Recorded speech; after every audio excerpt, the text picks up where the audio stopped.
তার মানে বেনামাজি বেশি। আপনার বাড়ির থেকে চিন্তা করছেন যে আমাকে বাড়ির 10 জন মানুষ, তার 2 জন নামাজ পড়ে আর 8 জনই পড়ে না। হ্যাঁ, কথা কোন কার? তাহলে আপনার বাড়ির হিসাব দিয়ে বাংলাদেশের রেজাল্ট কি, কথা ঠিক কিনা? তাহলে এইভাবে যারা আমরা মুরব্বী হয়ে যাচ্ছি, অনেকের বাড়িতে 12 থেকে 22 বছর পর্যন্ত যুবক আছে, ছেলে মেয়ে আছে, তারা কি সবাই 5 ওয়াক্ত নামাজ পড়ে? এখন পড়ে না। তাহলে এই সন্তানরা যখন বেনামাজি, তখন পিতামাতারা লস খাচ্ছি, আমরা লসে আছি। তো এই লসের থেকে লাভ করা দরকার আছে না নাই? তাহলে এই লাভের বক্তৃতা কোরআনে আছে না নাই? তাহলে এই লাভের বক্তৃতা আমি করবো, আপনি কি শুনতে রাজি আছেন? তাহলে শোনেন আমার ভাইরা, বাংলাদেশের সমস্যা হলো কালেমা পড়বি, অর্থ বুঝবি, কিন্তু কাজ করবে না। বাংলাদেশে নামাজির তুলনায় বেনামাজি অনেক বেশি। এত বক্তৃতা করে লাভ কি? কিন্তু আইন আছে, নামাজ কায়েমের আইন আছে। সে আইন যদি কায়েম না হয়, জিবরাইলও যদি বাংলাদেশে বক্তৃতা দেয়, তাও নামাজি হবে না। তাহলে নামাজি বানানোর আইন আছে কোরআনে, আছে না নাই? সে আইনটার কথা আমি বলবো। এত বক্তৃতা দেওয়া যাবে না। যত বক্তৃতা বাংলাদেশে হচ্ছে, এই বক্তৃতার কোনো অ্যাকশন নাই, কোনো রিয়াকশন ছাড়া অ্যাকশন নাই। আসুন আমরা সবাই মিলে আইনের বক্তৃতা শুনবো। বলুন তো আইন কয় প্রকার? আইন কয় প্রকার? 2 প্রকার। কোন কয় প্রকার? 2 প্রকার।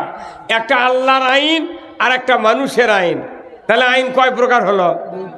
তা আমরা যারা মানুষ হিসেবে দুনিয়া এসেছি, আমাদের সৃষ্টিকর্তা কে? আল্লাহ। তাহলে আমাদের যিনি বানাচ্ছেন, তার যখন আইন মানবো, তখনই আমরা আল্লাহর বান্দা, কথা ঠিক কিনা? আইন না মানলে বান্দা হওয়া যায় না। আইন যদি মানতাম বাংলাদেশের মানুষ, তাহলে নামাজি অবশ্যই বাড়ত, কিন্তু নামাজের আইন আমরা মানি না, যার কারণে বক্তৃতা দিয়া বাংলাদেশে কোনো কাজ হয় না। আমার ভাইয়েরা, এবার মাইক আলা কোনটি ভলেন দাও তো, আস্তে আস্তে মাইক দাবা যাচ্ছে। বক্তা যখন ওঠে তখন ভলিউম দেয়, আস্তে আস্তে টিপে টিপে বন্ধ করে। কি হলো আমার ভাইয়েরা? কিয়ামত পর্যন্ত নামাজ কায়েম করো, মসজিদে আযান দাও। কিয়ামত পর্যন্ত যদি এই পদ্ধতি চলে, সমাজে নামাজ কায়েম হবে না। আর নামাজ যদি কায়েম হয়, আমার নবী বলেছেন, যদি কোনো মানুষের সন্তান থাকে নামাজি, এই নামাজি সন্তান বাবা মারা গেল, ওই বাবার কবরের পাশে গিয়া সন্তান যদি বিসমিল্লাহ সহ একবার সূরা ফাতিহা তেলাওয়াত করে, আর বিসমিল্লাহ সহ 3 বার যদি সূরা ইখলাস তেলাওয়াত করে, নবীজি বলেছেন ওই সন্তানের আমলনামায় 30 পারা কোরআন খতমের সওয়াব লেখা হয়। এই সন্তান যদি পিতামাতার কবরের পাশে দাঁড়িয়ে আল্লাহর কাছে হাত তুলে দোয়া করে, রব্বিরহামহুমা কামা রব্বায়ানি সগীরা, দেখে দাও, দেবে গেল তো।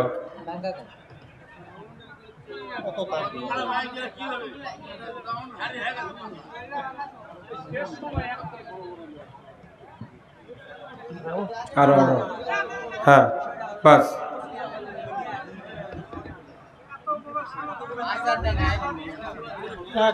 আল্লাহ রাব্বুল আলামিন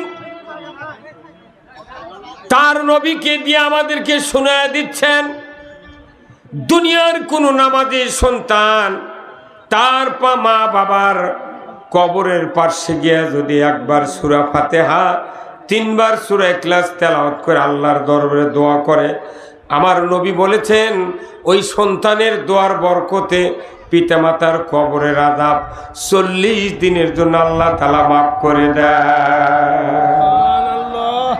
কয় দিনের জন্য? 40 দিন। তাহলে নামাজি হওয়া লাগবে।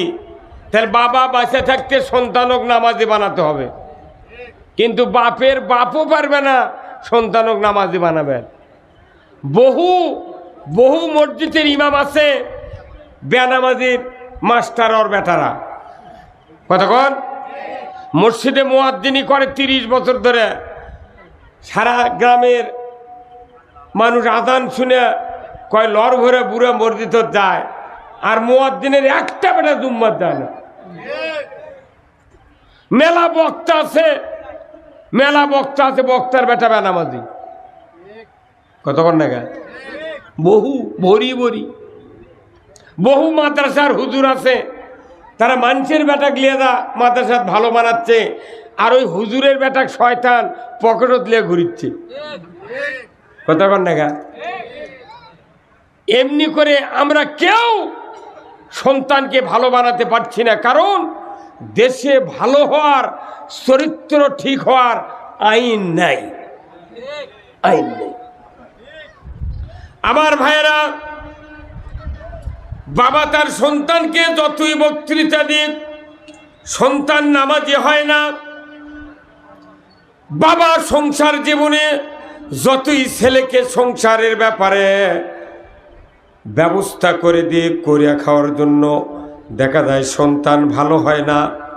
কিন্তু দুঃখের বিষয়, আমার আল্লাহ কোরআনে বলছেন তোমাদের পরামর্শ দিয়ে সন্তানগুলি নামাজি হবে না। নামাজি হওয়ার পরামর্শ আমি আল্লাহ কোরআনে নাজিল করেছি। ওই পরামর্শ যদি পৃথিবীর জমিনে কায়েম করতে পারো, আমার আল্লাহ বলেছেন সমাজে নামাজ কায়েম হতে বাধ্য।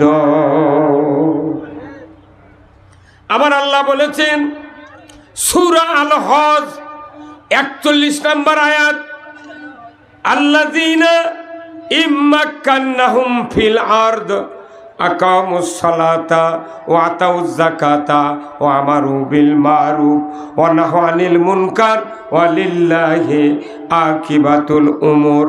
আমার আল্লাহ বলেছেন, ও মুসলমান, যদি তুমি কোনো ভূখণ্ডের প্রধানমন্ত্রী হও, রাষ্ট্রপতি হও, সরকার হও, প্রেসিডেন্ট হও, ক্ষমতায় যাও, তাহলে তোমরা 4টা দফা চালু করবে, 4টা আইন চালু করবে। 1 নাম্বার, নামাজ কায়েম করবে, যাকাত আদায় করবে, ন্যায়ের আদেশ করবে, অন্যায়ের বারণ করবে। এই 4টা আইন সমাজে যতক্ষণ কায়েম না হবে ততক্ষণ নামাজ কায়েম হবে না, যাকাত আদায় হবে না, ন্যায় কায়েম হবে না, অন্যায় বারণ করার সুযোগ থাকবে না। কার কথা? আল্লাহর কথা। আমি নামাজের বক্তৃতা দিই, কিন্তু নামাজ যে আইন লাগবে সরকারের, এই আইনের কথা হুজুর রাখবার পারে না। আইনের কথা কলি কয়, তাহলে ওরা রাজনীতি হলো। কত কয় না পারি কেমন মাই গেল, কুন্ডি গেল, হ্যাঁ দেন ভলিউম দেন, কি ভলিউমই নাই তো।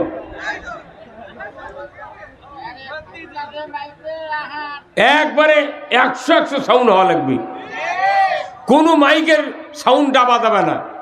কারেন্ট লাগে আরো 4টে লাইন লো। কি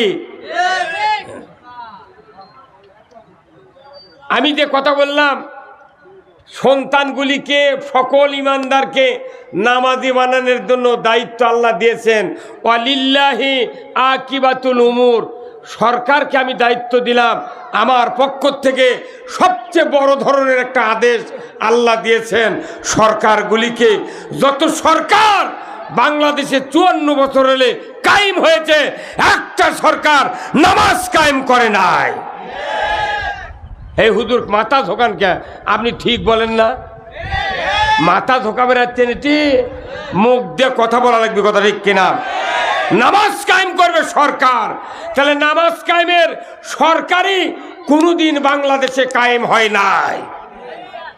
বাংলাদেশে সরকার কায়েম আছে মহিলার বল খেলার, কি রে, ক্লাস 9-এর ছাত্রী, ক্লাস 10-এর ছাত্রী, ইন্টারের ছাত্রী, হাফ প্যান্ট পরে, সবুজ গিঞ্জি, পেটত বলে লাল সাবা আছে, লাল সবুজের পতাকা, বিদেশত যা জিতে আসিচ্ছার টেলিভিশনে বলতেছে যে মহিলা দল এরা বিদেশের মাটিতে গিয়া বাংলাদেশের ভাবমূর্তি গৌরব উজ্জ্বল করেছে।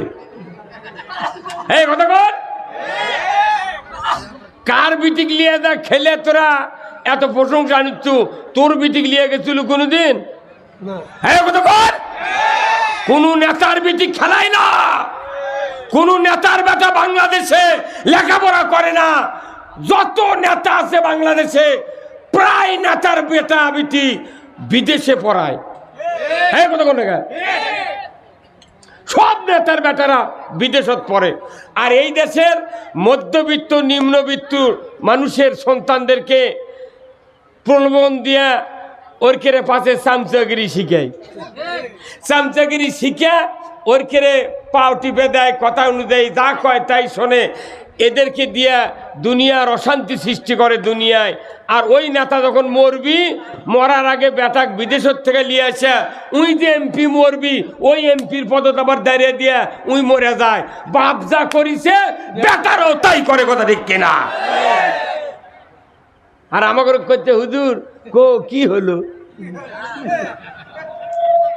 কথা কর। আর এই সুযোগ বাংলাদেশে দেওয়া হবে না। হ্যাঁ কথা কর, তোমার বেটা বিদেশত পড়ে আর আমাকে বেটা বেটি এটি পড়ে, চাকরি তো আমাকে দেয় না, ওর কেড়ে বেটা বেটি চাকরি দেয়। আর যত মুক্তিযোদ্ধা ছিল ওর কেড়ে খালি যদি পানি খিলেছে কোনো মুক্তিযোদ্ধা, তার বেটাকেও চাকরি দিছে। মুটরা কথা কন। আমিয়া আল্লাহ তাআলা কোরআনে বলছেন সরকার ছাড়া নামাজ কায়েম করতে কেউ পারবে না। কার কথা? আল্লাহর কথা। চিৎকার করেন, কার কথা? তাহলে নামাজ কায়েম বাংলাদেশে হোক, এটা কি আপনারা চান? কারা কারা চান? দুহাত তুলে আল্লাহকে দেখান। লিল্লাহে তাকবীর, নারায়ে তাকবীর। তাহলে নামাজ যদি সমাজে কায়েম করতে চান, আপনার সন্তান সন্ততি যদি নামাজি বানাতে চান, নামাজি সরকার কায়েম করতে হবে। এটা 1 নম্বর।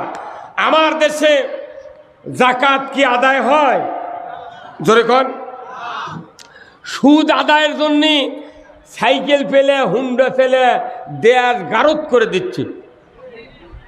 এমন কোনো গ্রাম নাই যে সেটি 14 আনা মানুষ কিস্তির টাকা না লেছে। কি ভাই বসেন না, আপনি বসে আসেন, বসেন। কিস্তির টাকা এইদিকে আছে না? নাই আছে। কয় শাক ভাত খাবো না, গোস্ত খা স্বামীর কথা শুনবো না, ভাঙ্গা করে থাকবো না, ঝড় বাদল মানবো না, কিস্তি দেওয়া বন্ধ করবো না, যায় আন থাকিতে সাহেবের ডিউটি কোনোদিন অমান্য করবো না। কিস্তি মসজিদে ঠিকই আমরা নামাজ পড়বে দেয়, কিন্তু মসজিদের মুসল্লি যদি ভাইবেলা হতো কে কে সুদি টাকা কারবার করেন হাত তোলেন, দেখা যাবে মসজিদের 12 আনা লোক হাত তুলবি। যারা সুদ খায়, এই সুদ দেয়, সুদ হারাম করেছেন কে? আল্লাহ। সেই সুদ বাংলাদেশে চলিচ্ছে। হজ উমরা, দাড়ি টুপি জুব্বা পাগড়ি দেখলে মনে হচ্ছে জিবরাইল হেঁটে যাচ্ছে। হ্যাঁ হুজুর, কি সুদি টাকার বিরুদ্ধে কথা কন না গা? আল্লাহ কোরআনে বলছেন আহাল্লাল বাইয়া হাররামার রিবা, ব্যবসা হালাল সুদ হারাম। কে করেছেন? আল্লাহ কোরআনে বলছেন ইয়া আইয়ুহাল্লাযিনা আমানু লা তাকুলুর রিবা, ইমানদাররা সুদ খায় না। কার কথা? আল্লাহ। আচ্ছা বলুন তো ভাই, কেউ যদি অজু করে 22 সারে অজু থাকে, কথা জোরে কওয়া লাগবে। একটা মূর্খ মানুষ, একবারে মূর্খ মানুষ অজু করছে, ওই মসজিদের অজুখানাতে অজু করে, ওখান থেকে অজু করে আসে মসজিদে ঢুকতেছে। ঢোকার আগে বাংলাদেশে মসজিদে কি সব মানুষ জুতা বাহিরে রাখে? এই রাখে কেন রাখে না? দেখছেন মোরদান এবারে যে দেশে লক্ষ লক্ষ হাজার হাজার প্রশাসনিক কর্মকর্তা আছে, হাজার হাজার নেতা আছে, অফিসার আছে, সব আছে, 54 বছর ধরে মসজিদে জুতা চুরি বন্ধ হয়নি। যাই জুতা চুরি বন্ধ করার পারেনি ই কি সুদ হারাম করবে? বাংলাদেশের মুসল্লিরা মসজিদে যখন ঢোকে জুতা নিয়ে, ওই মসজিদের মধ্যে মুসল্লি ঢোকার আগে জুতা ঢুকায়, জুতাতে এইভাবে ধরে না, যদি কাদো থাকে জুতার তলার তাহলে জামাত ভরবি, সেই জন্য মুসল্লি করে কি এইভাবে জুতা ধরে। তার মানে কি মুসল্লি ঢোকেইনি, আগে জুতা ঢুকায়। বাংলাদেশের জুতা কি কি দামি জিনিস সেবা, কি কথা কোন টাকা? তাহলে এই জুতা আবার রাখিতে সামনে, সামনে জুতা রাখছে, রাখার পরে এই জুতার সামনে রাখিছে। অনেক মুসল্লি আছে তারা চোখ মুজে নামাজ পড়ে, পরে কি পড়ে না। এখন চোখ মুজে সেজদাত গেছে, আবার ওই সেজদাত থেকে উঠে আবার ওই চোখ মেলে দেখে জুতো আছে নাকি। বাংলাদেশে একটা মুসল্লি নামাজও পড়া লাগবে, জুতো পাহারা দেওয়া লাগবে। হ্যাঁ কতক্ষণ না কাঁপবে। এই বাংলাদেশের সংসদে মসজিদে যে জুতা চুরি হয় কোনোদিন আলোচনা করেনি। হ্যাঁ কতক্ষণ টাকা আপনারা সংসদে কোনোদিন আলোচনা করছে জুতা চুরি, হুন্ডা চুরি, গরু চুরির কথা কথা? ওটিটা ওরা ওরা খালি মারামারি আর হুড়াহুড়ি, অন্য কোনো কাম নেই। আপনার নাম কি? এই যে আপনি আপনি এত দেরি করছেন কেন?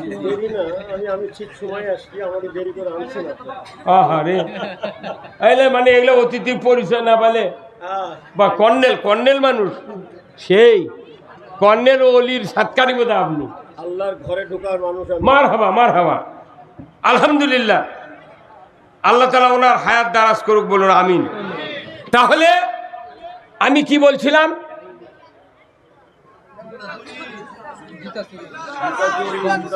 যে দেশে 87% ইমানদার, এতগুলা নেতা, এতগুলা পুলিশ, এত বিডিআর, আর্মি, এত ইমাম, এত বক্তা, এত পীর, এত তবলিগ, এত জামাত, এত ইসলামী দলের লোক, এত ইমানদার, সেই দেশের মসজিদে জুতা চুরি হয় কি? তাহলে এই জুতা চুরি যে দেশত বন্ধ হয়নি, এই দেশত জীবনে সুদ বন্ধ করতে পারবে না। ভাইরা আমার, দেশে যে সুদ চলছে, আপনাদের বিবেকের কাছে আমার প্রশ্ন, একজন অশিক্ষিত লোক, মূর্খ মানুষ মসজিদের অজুখানার থেকে অজু করে এসে মসজিদের তার জুতার নিরাপত্তা দেওয়ার জন্য কোমর ছাপড়িয়ে পায়ের কাছ থেকে জুতাটা হাতে নিয়েছে, নেওয়ার সময় পেছনের রাস্তা দিয়ে বাতাস বেরিয়ে গেছে। এই অশিক্ষিত লোক জীবনে কি ওই অবস্থায় মসজিদে ঢুকবে না, আবার উজু করতে যাবে? তুই আবার উজু করবে যাবি না? ওই শুনবি ভাই আমার বাতাস বাড়াতে উজু করা লাগবে, শুনবি? ওই মূর্খ লোক জানে যে কাম হচ্ছে শব্দ হয়নি, গন্ধ বাড়ায়নি, অতএব আমি যে কাম করছি অজু নাই। উনি আবার ঘুরে গেছে অজু জায়গা, যা যে লোকের কাছ থেকে উঠে আসছে ওই লোক বলতেছে ভাই তুমি না এক্ষুনি অজু করে গেলে, তোমার আবার ঘুরে আসার কারণ হচ্ছে সমস্যা। তাহলে একটা মূর্খ মানুষও জানে যে অজু করার পর বাই ছাড়লে অজু নষ্ট হয়ে যায়, থাকে না। তাহলে রোজা করে কেউ যদি দুপুরবেলা 1 প্লেট ভাত খায়, আর রোজা থাকবে? হ্যাঁ কথা কর। আপনি নামাজ শুরু করেছেন, সূরা ফাতিহা পড়া হয়ে গেছে, এর মধ্যে আপনার এক ছেলে বলতেছে আব্বা পশ্চিম পাড়ার রায়হান আমাকে একটা গরু খরচ দিচ্ছে। তখন যদি আপনি নামাজের ভেতর থেকে কন বাবা রায়হানকে একটু দাঁড়াবের ক, আমি নামাজ পড়ে বাড়াচ্ছি, এই নামাজ থাকবে না? সার নামাজ থাকবে না। তাহলে আপনি নামাজ ভঙ্গের কারণ জানলেন, রোজা ভঙ্গের কারণ জানলেন, অজু ভঙ্গের কারণ জানলেন। ইমান যে ভাঙ্গে গেছে কবে? নাগর নদী, আত্রাই নদী দিয়ে সিংড়ে চলে গেছে ইমান, উই এখনো টুই মার দিয়ে ঘুরতেইছি। হ্যাঁ, অজু চলে গেলে আপনি আবার অজু করেন, রোজার ঠিক মতো আদায়ের জন্য আপনি দুপুরে ভাত খান না, আপনি নামাজের ভেতর কথা বললে নামাজ থাকবে না, এটা বিশ্বাস করেন। কিন্তু সুদের অর্থ, সুদ নেওয়া দেওয়া করলে যে ইমান থাকে না, এটা বাংলাদেশের সরকারগুলি যদি না বুঝে, জনগণ বুঝতে পারবে না। কি ভাই কথা বল? 5 মিনিট লাগবে সুদ বন্ধ হতে, কিন্তু এরা যদি নেতা করে কন কবি না, সুদের অর্থনীতি না চালালে দেশ চলবে না। দেশ চলবে না, তে এতগুলি টাকা মারে খা, কোনটি গেল তোরা? হ্যাঁ, কোনটি গেল? বাংলাদেশ বলে গরিব, তে এত টাকা পালু কোনটি? কথা কর। বাংলাদেশে যদি প্রতি বছর 1000 কোটি টাকা যদি আদায় করা হয় যাকাত সরকারের মাধ্যমে, তাহলে 1 লক্ষ গরিব মানুষও 1 লক্ষ করে টাকা দেওয়া যাবে। 20 বছর যাকাত আদায় করলে বাংলাদেশে ভিক্ষা করার মতো লোক থাকবে না। অথচ টাকা মারা খাওয়ার জন্য খালি করছে গরিব মানুষ, দেশ চলে কি দিয়ে? কতক্ষণ দেশ চলে না কেন? কোটি কোটি টাকা মানুষের বাড়ির থেকে সরকারের তহবিলে যায়, কিন্তু সুষ্ঠু বন্টন নাই, হিসাব নাই। মোত্তাকি লোক শাসন ক্ষমতায় না থাকার কারণে আজকে দেশে অন্যায়গুলি হওয়ার কারণে মানুষের ভাগ্যের পরিবর্তন হয় না। তাহলে এই সুদ হারাম করতে গেলে 20 বছর লাগবে না, একবার সংসদ 5 বছর সুদ হারাম হবে, যাকাত আদায় হবে, ফেতরা আদায় হবে, চামড়ার টাকা আদায় হবে, ওসর আদায় হবে। আমার দেশে একজনও দুঃখী বাঙালি গরিব থাকবে না। অথচ আল্লাহ কোরআনে বলছেন আকিমুস সালাত ওয়া আতুজ যাকাত। জোরে বলুন ঠিক কিনা? যাকাত চালু করো, নামাজ কায়েম করো। কিন্তু আমার দেশে মানুষের পেটে ক্ষুধা, খাবার নাই। আজকে ফেসবুকে দেখলাম ঢাকার রাস্তায় ভেকু দিয়া গরিবের সিএনজি, গরিবের ইজি বাইক ভেকু দিয়া ভেঙে দিচ্ছে। ভাই ডাকেন রে, এই আজকে কে তুই গরিব মানুষের রিক্সা ভাঙবে তুগা? তুই ভাঙ, যারকে 10টা করে মাইক্রো আছে, কার আছে, সেগুলা ভাঙ। কিন্তু গরিবের পেটত লাগতে দিচ্ছে যত আইন দুর্বলের উপর। বাংলাদেশে এত রাস্তার যানজটের কারণে এইরকম ভাঙ্গা দিচ্ছে। রাস্তার যানজটের একমাত্র কারণ হলো সরকারকে আল্লাহ দায়িত্ব দিয়েছেন, যদি তুমি মুসলমান হও জনগণের 5টা অধিকার দিতে হবে। 1 নম্বর খাদ্যের অধিকার আদায় করতে হবে।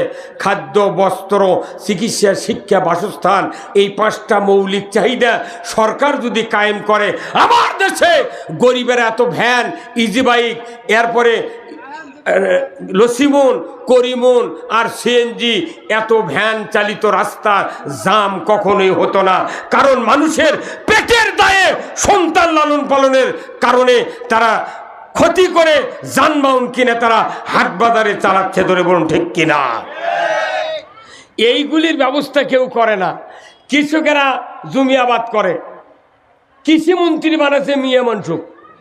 কত কনে বাড়ি কৃষিমন্ত্রী কে?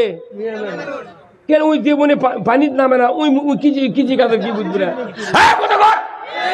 ওই টেবলে বাদ পেশাব করবার জানে না। মিয়া মানুষ পেশাব করে টেবলের ভারত, ও কি বানাচ্ছে কৃষিমন্ত্রী? এদেশে যদি ইসলাম কোনোদিন ক্ষমতায় দেয়, 100 বিঘা জমি আমি দেবো আগে কৃষিমন্ত্রী। এই 100 বিঘা জমি তোমার খরচে আবাদ করবে।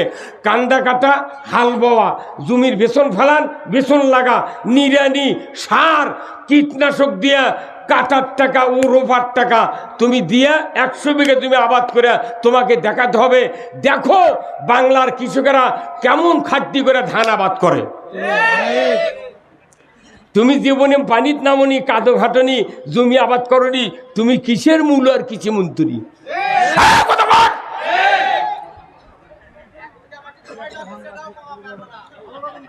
এই যে এমএস্টার টপ সিনজেন্টা কোম্পানির যে ঔষধ না দিলে জমির দানা হয় না কি ভাই, এমএস্টার টপ 1600 টাকা দাম এক বোতল, এর আগে আরো বেশি আছিল।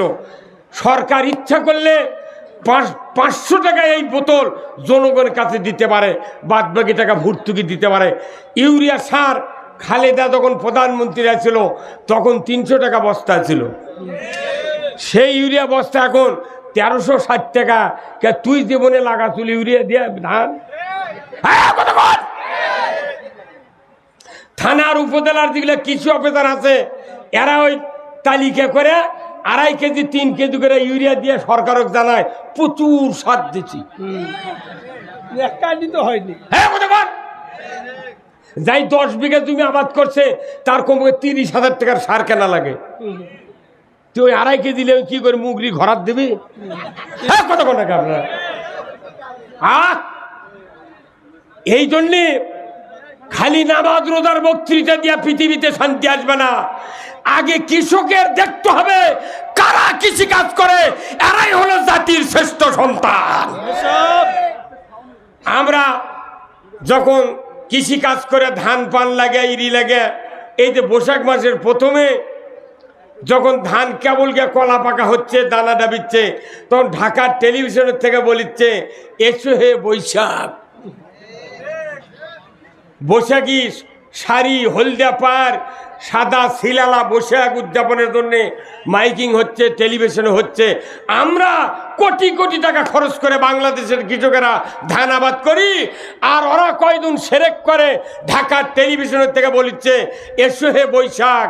মানে আমাকে আবাদ যাতে বৈশাখক ডাক দিলে বৈশাখ তো ঘুম পারে না।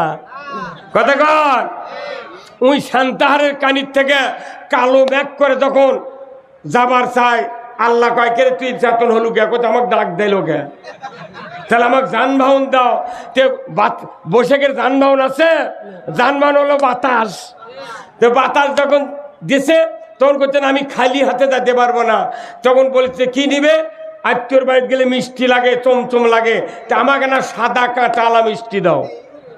কথা কয়, ওই ঝড়ের মধ্যে আবার শিল দিল, পাথর পরে আমাকে ধান পান নষ্ট হয়ে গেল, ঝরিয়ে পড়ে গেল।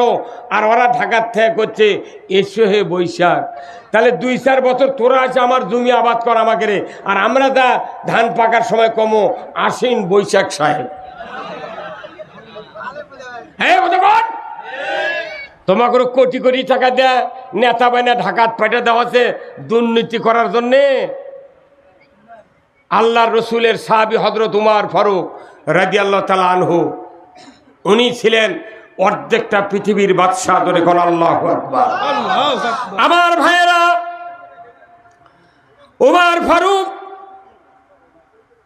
আল্লাহর নবীকে কতল করার জন্য আবু জাহেলের পরামর্শ অনুযায়ী 100টি উট পুরস্কার পাবে। এই পুরস্কার নেওয়ার জন্য আবু জাহেলের পরামর্শ ভিত্তিতে উমর তরবারি উঁচিয়ে বলল, উমর তোমার জবান যদি ঠিক থাকে আমি নিমিষের ভিতরে মুহাম্মাদের মাথা কেটে তোমার হাতে দিয়ে দেব। নাউযুবিল্লাহ। আবু জাহেল বলল, উমর রে, তুমি যদি মাথাটা কাটতে পারো আমি তোমাকে পুরস্কার দেব। আমি জবান দিয়ে বলছি, তুমি মাথাটা এনে আমার হাতে দিয়ে দাও। উমর তরবারি নিয়ে তীক্ষ্ণ রোদের কিরণের ভেতর দিয়া মরুভূমি প্রান্তর দিয়ে চলে যাচ্ছেন।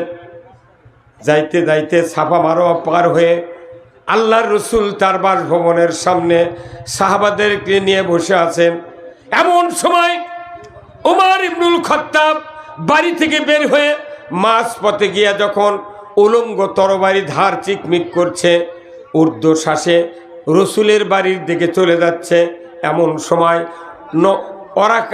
নঈম নামের একজন ব্যক্তি উমরকে ডাক দিয়ে বলে, উমর, এত ঊর্ধ্বশ্বাসে ক্ষিপ্ত অবস্থায় তুমি এত তড়িঘড়ি করে কোথায় যাও? বলে, আমি যাচ্ছি মুহাম্মাদের মাথাকে কাটার জন্য। নঈম বলে, উমর রে, খবরদার, মাথা তো তুমি কাটতে পারবে না, বরঞ্চ তোমার মাথাটাই বিক্রি হয়ে যাবে রসুলের পদতলে। ধরে কোন আল্লাহু আকবার।